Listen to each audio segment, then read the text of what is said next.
Okay, I have this point, negative square root of 2 over 2, comma, square root of 2 over 2, and it's on the terminal side of an angle. So that, let's draw it.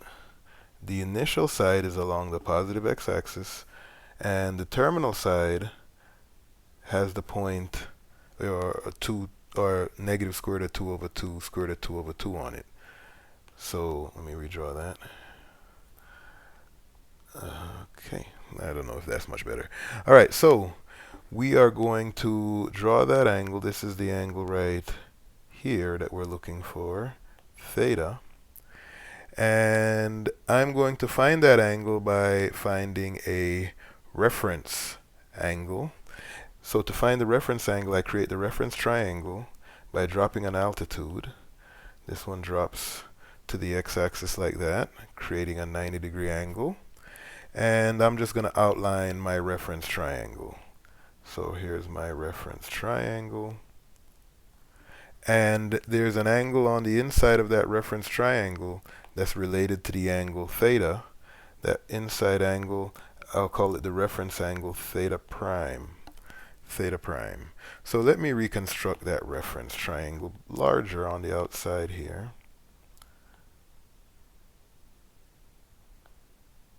Oh, drawing skills are messed up today. All right, let's see. Roughly there. All right, so I have the 90-degree angle. I have the reference angle theta prime. And let's look at the sides of this. Let's see what the sides of this are going to equal. All right, well, since that point is negative square root of 2 over 2 square root of 2 over 2, that means that both legs are the length square root of 2 over 2. Because this is negative square root of 2 over 2 here, so that distance is square root of 2 over 2, and this is square root of 2 over 2. The x and y value are both square root of 2 over 2, one negative, one positive. Alright, so now I want to find the hypotenuse.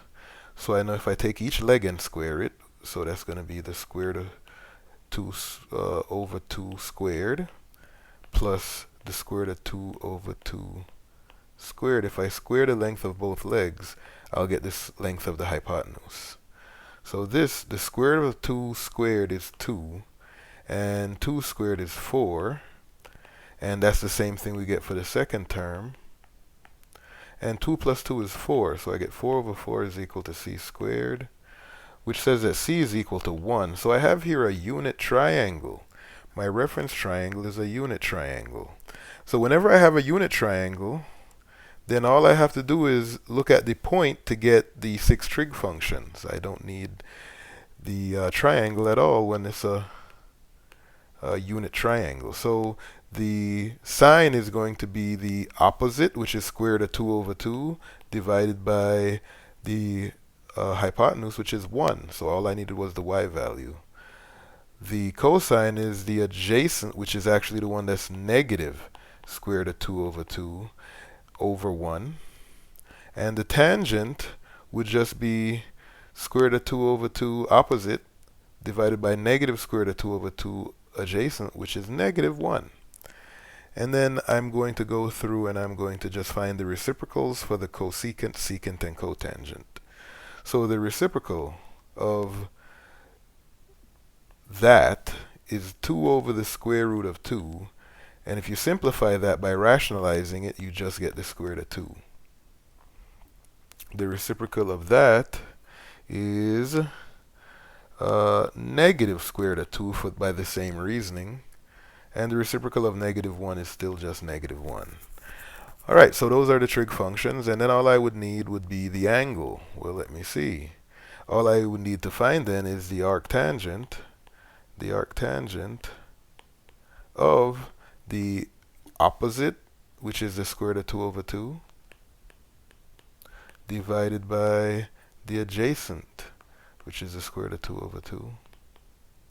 So basically, I'm going to type into my calculator the arctangent of 1.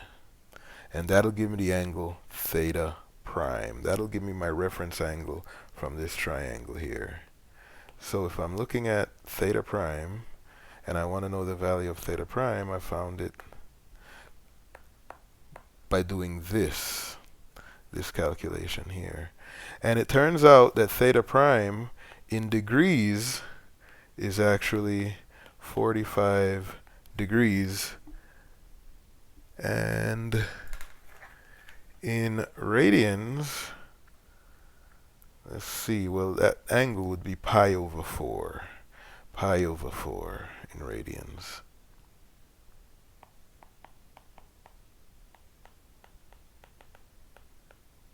So the arctangent will give you that. And actually, as a decimal, pi over 4 is equal to 0.7854. 0.7854. Now here's the thing about it. That's just the reference angle. If I want to know the actual angle, the angle theta, well, the angle theta is just short of a straight angle. How much is it short of a straight angle? Well, it's short by the angle theta prime, the reference angle.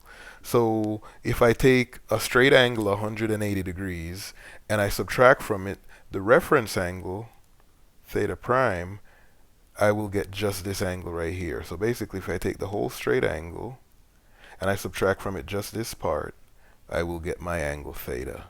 So let's go ahead and do that. That means that one of my answers is 180 degrees minus 45 degrees, which is 135 degrees. And my other answer is pi minus that number 0.7854, and that gives me let's see, 2.3562. 2.3562. Oops. So pi minus 0.7854, which is pi over 4, is 2.3562. So those are my last two answers. 2.3562, 2.3562, and 135 degrees. And that's it.